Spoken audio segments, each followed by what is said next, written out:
Hello, everyone.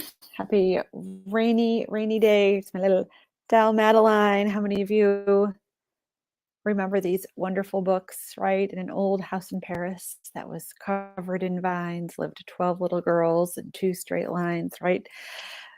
The smallest one was Madeline. So love those books. Want to share some reading tips, share some goal setting tips with you today. And let's see, we'll put Madeline. I'll put you right over here. So what I want to really lean into today as we near the end of the year, as we near the end of the semester, and think about our kids and helping them really become the best that they can be, I wanted to share some tips regarding goal setting.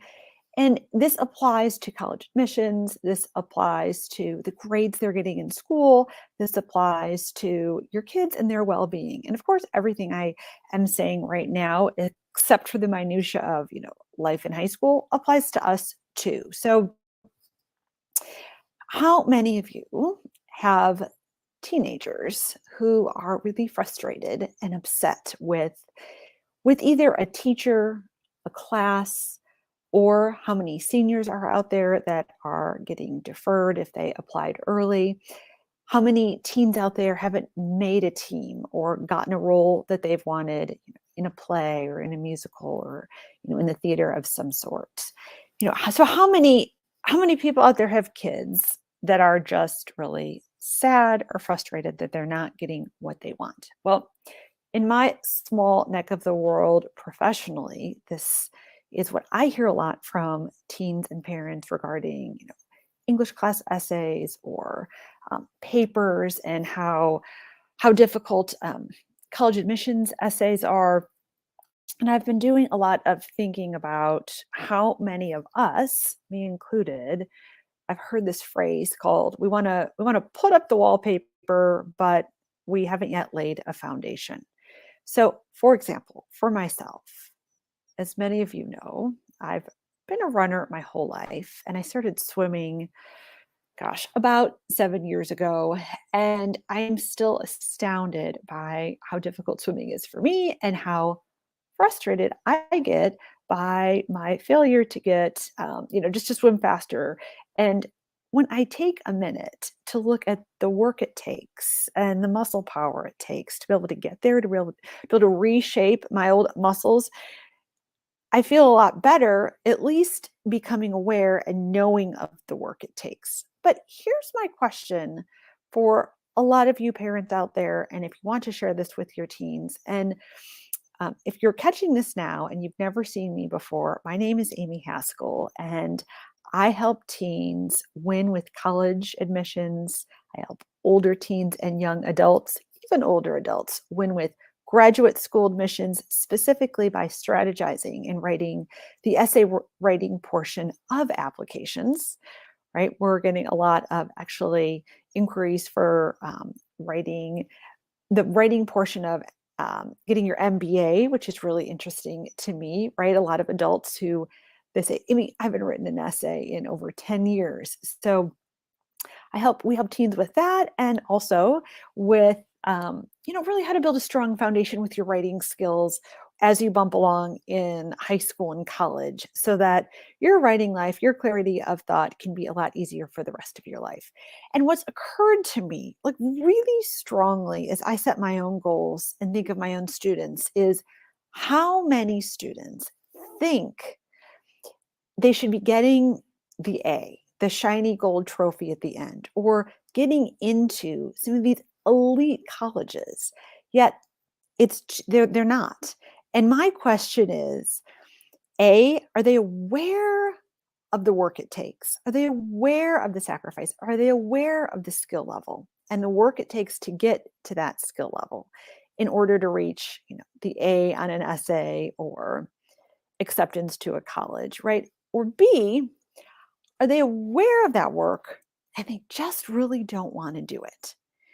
And if that's the case, and I think that's a lot, perhaps, of a better place to be, if that's the case, then perhaps life isn't so frustrating. So, taken some notes today. And if you stick around long enough, I'm going to I'm going to offer up this freebie that I've written and created. And a lot of these tips I give to my own students as far as helping them study for specifically for final exams. I know a lot of students are just finishing finals today, but I know a lot of students, especially in public schools, will tackle those final exams after the holiday break. So I'm going to put in the comments later a link so that you can get this freebie and you can share it with your teens, you can print it out, and all the fun things. So again, the question is, how many of you have teenagers that are really frustrated with not getting what they want regarding academics, regarding college admissions, regarding sports teams, extracurriculars? And then how many are not getting what they want and they are not aware of the work involved?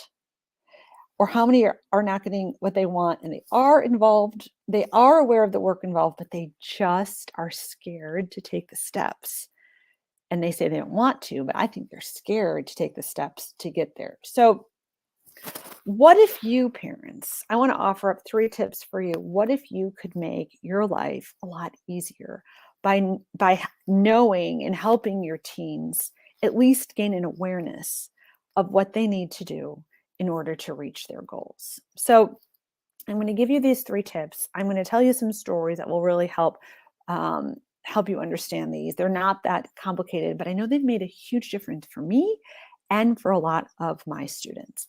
So the first one is to set goals, right? So studies show hands down that people who literally write down, right? Like write down, pen, paper, write down their goals and break down the steps that it takes to get there are more likely to achieve them. I know you know this, but how many of your kids, how many of your teens, how many of your high achieving teens are actually doing this? My younger sister has always made fun of me that I love to talk about goals. And I think it came from my days of being a cross country and track runner for 4 years in high school. And my wonderful coach, Mary, would always have us write our goals down and really think about what does it mean to be able to, run 2 miles at this certain pace. Okay, what does that mean for, speed workouts? So number one, write down your goals. And then I'm kind of sticking this with number one. It's this is huge. What are the habits that need to happen in order to achieve those goals? Okay, so it's one thing to write your goals down, right? I want to get an A in this class. I want to get an A in English class. But what are the habits that are occurring or not occurring that are yielding that result? Okay, here's a perfect example. So I have a lot of students right now who are quite frustrated. They're not getting an A on English class essays. Most English class essays for freshmen, sophomores, and juniors are literary analysis essays, right? So you have that thesis statement and you have to pull evidence from the text. So if that's the case, rather than writing like a personal narrative essay, if the students are writing their essays about the literature, I always ask, well, to what extent, how well are they understanding the literature? And actually, a couple of students have admitted to me that they're really not even reading the literature. They're listening kind of half-heartedly to a book on tape. And I understand if they're learning special needs where that helps with processing. I totally understand that. Or they're reading and they're not really paying attention. Well, let me go ahead and show you how getting into the habit of annotating, what that actually looks like. Because I think here's one of my favorite books that I taught, right? So The Odyssey, of course, by Fitzgerald. So here's a page. I mean, this would probably be like a B+ that I would give for, annotating. So what are the notes that your son or daughter is taking? Now, annotating, I know a lot of parents and say, oh, Miss Haskell, when my son or daughter annotates, it really slows him down with the reading.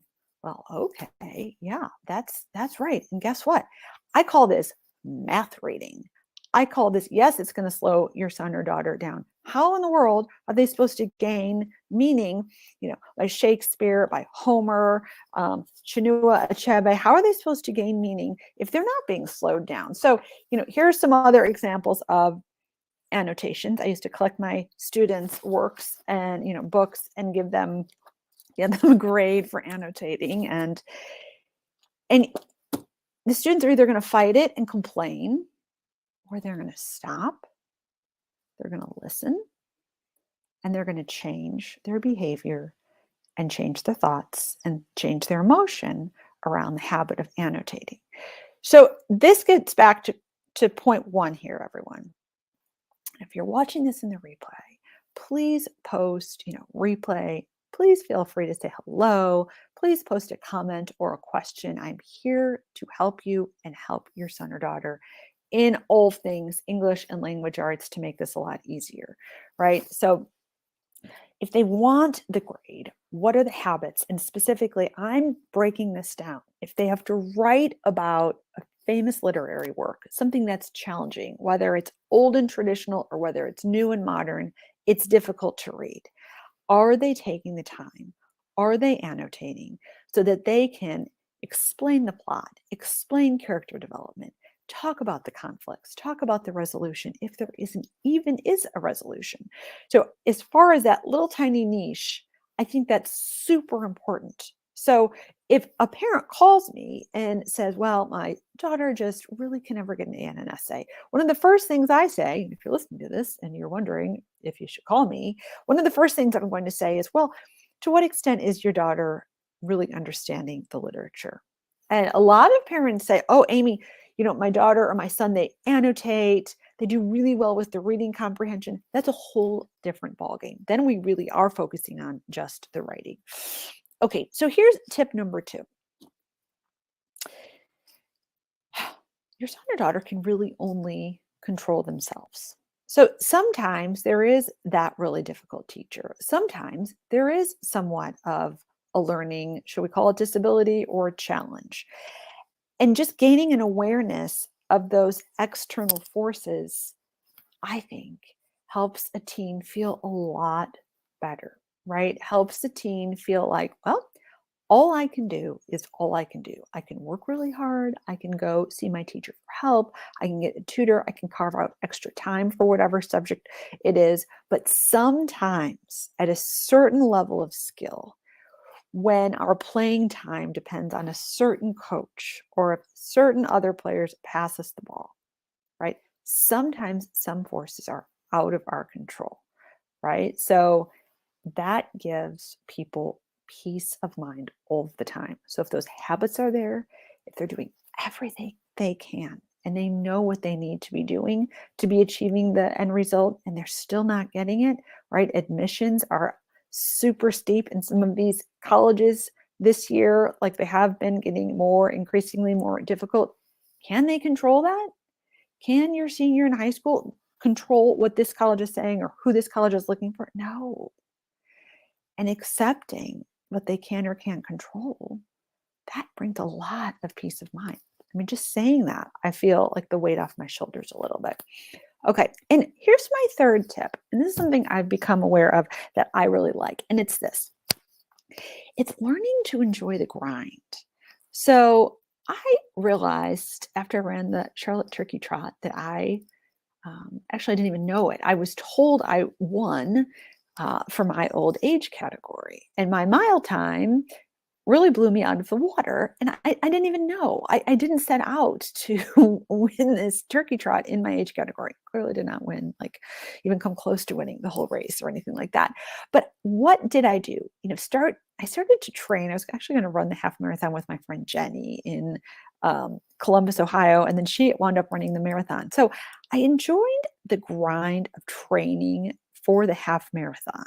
Truly did. I don't know why, but I love that process. I love, the way running makes me feel. And I think a lot of those skills can be comparable to your son or daughter in school. And again, it's letting go of the outcome, like truly. And it's taken me a long time to really believe this.